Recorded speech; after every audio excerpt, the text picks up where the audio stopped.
In this tutorial, we're going to take a look at how you can add a typewriter effect to text in DaVinci Resolve 20.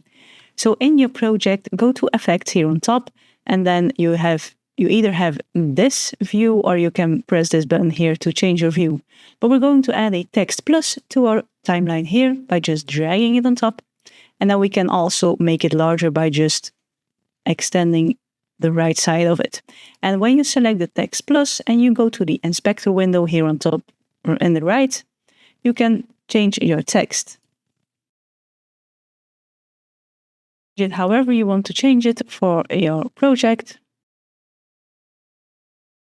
And then in the text option here, scroll down until you can see right on.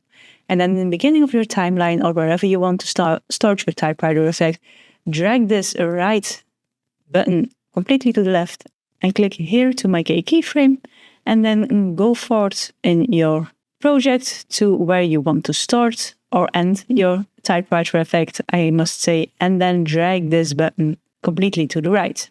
And if you now go to your project and you play by pressing the space bar, as you can see, we have a typewriter effect.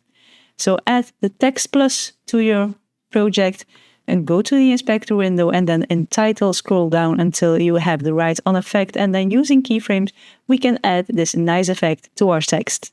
Like the video if you liked it, subscribe if you want to see more of my videos, and as always, thank you for watching and I'll see you in the next one.